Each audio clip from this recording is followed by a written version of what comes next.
Hi යාළුවනේ. ඔන්න අදත් යනවා අපි ගමනක්.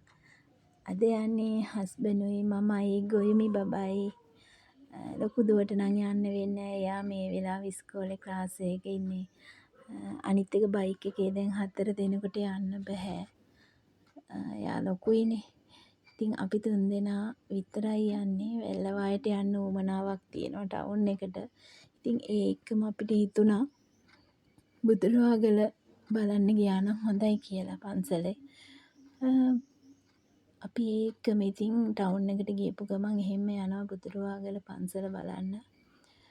මේ පැත්තේ ඉන්න අය නම් අනිවාර්යෙන් ඉතින් මෙහෙ ගිහින් තියෙන්න ඕනේ. ගිහිල්ලත් ඇති නැතිවත් ඇති. ඔයාලා ගිහිල්ලා නැත්නම් අනිවාර්යෙන් එන්න බලන්න මෙහෙ.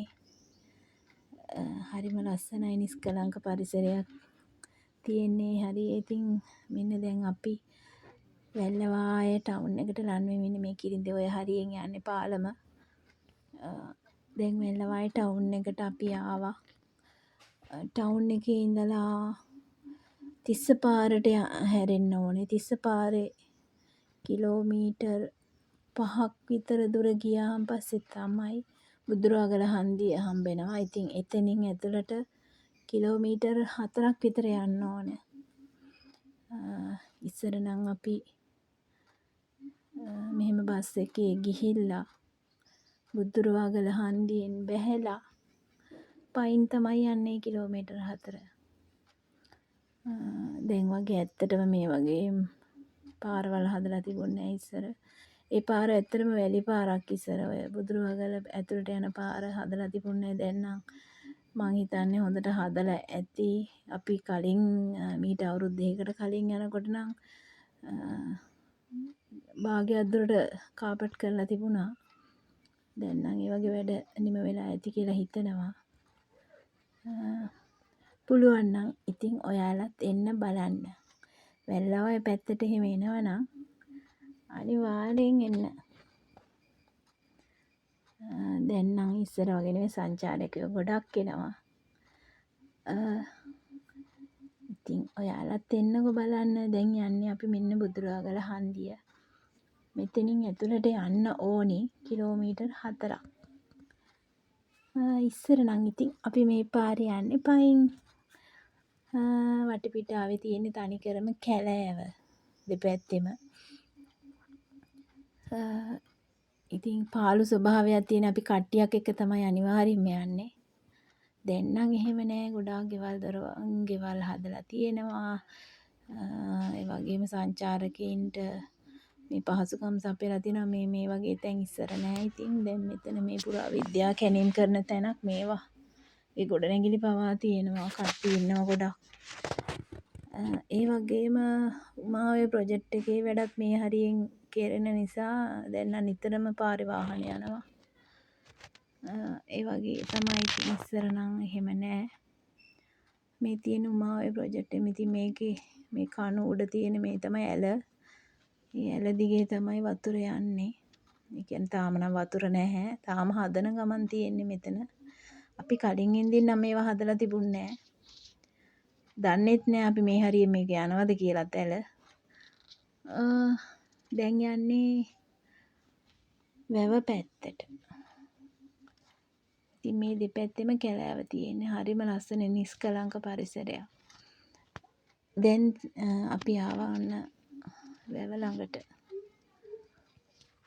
වැව ළඟ ඉඳගෙන කෑම කන්න අපි හිතාගෙන තමයි ආවේ. මොකද දවල් කෑම අපි ගෙදරින් කාලා ආවේ නෑ. බත් එකක් ඔතාගෙන ආවා. ඉතින් මෙතන ඉඳන් කාලා පන්සලට යන්න හිතුවා.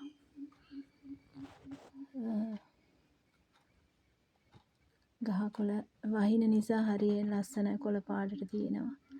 පායන කාලෙට නම් අම්මෝ ගොඩාක් රස්නේ මේ හරිය. දැන් මේ වෙලාවෙත් ගොඩක් අවුවයි. ඒ වුණත් එහෙම අර වහින නිසා එහෙම එච්චරටම දැනෙන්නේ නෑ.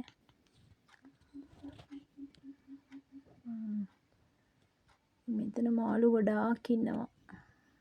මෙහෙම පේන්නේ නෑ. ඒ වුණාට ගොඩක් මාළුවෝ ඉන්නවා. මම නම් මේ ගැඹුරු වතුර පේනකොට මම බයයි ටිකක්.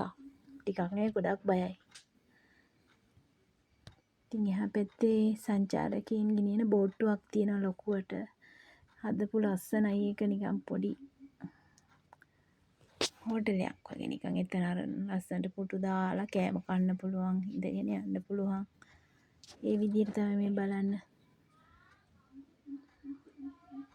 ඉතින් අපි මෙතෙන්ට යන්න ඕනි කෑම කන්න මේකේ වාඩිලා තමයි ඉස්සර නම් මෙහෙම තැනක් මේ විදිහට තිබුණේ නැහැ. ඉතින් දැන් ලස්සනට හදලා ඉතින් අපි එතෙන්ට යනවා කෑම කන්න.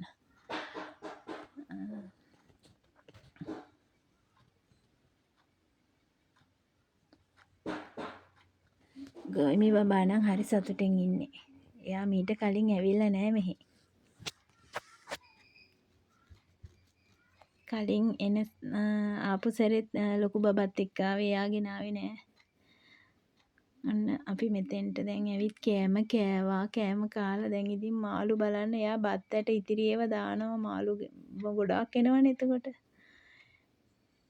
මෙතෙන්ට ඔන්න දැන් අපි යන්නේ පන්සල පැත්තට. පන්සල පැත්තට යනකොට හම්බෙන ඔන්න දැන් වෙනස් ගොඩක් මෙහෙ දැන් ගොඩනැගිලි ගොඩක් තියෙනවා. අඩුපහසුකම් යටතේ තමයි මෙහෙ ස්වාමින් වහන්සේලා වැඩ හිටියේ. ඉතින් දැන් නෑ පහසුකම් ගොඩාක් හොඳට තියෙනවා. ඉස්සර දැකපු විදිය මම කියන්නේ. තවත් ඉදිකිරීම් ගොඩක් කරගෙන යනවා. මෙතනින් අපි බයික් එක නතර කරලා පිරිම නෙල්ලලා තියෙන ගල පැත්තට යනවා. දේශීය සංචාරකයොත් ඉන්නවා විදේශීය අයත් ඉන්නවා ගොඩක් ඇවිල්ලා.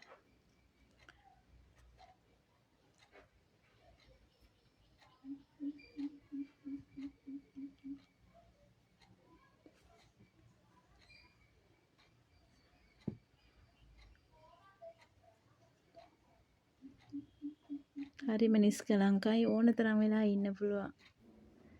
එක තැනක වාඩි වෙලා ෂොක් අනේ ගොඩක් ලස්සනට ඉන්න පුළුවන්. ගල් තියෙනවා මෙතන ලොකු ගල්. ඒ උඩට වෙලා වාඩි වෙලා ඉන්න පුළුවන්. අපි 3 දෙනාත් ඉතින් හිමින් යනවා.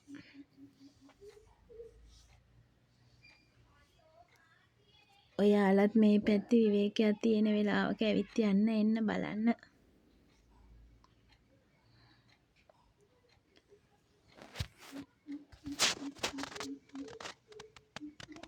දැන් නම් ඔන්නේ ආසන්නයට ඇවිත් ඉන්නේ.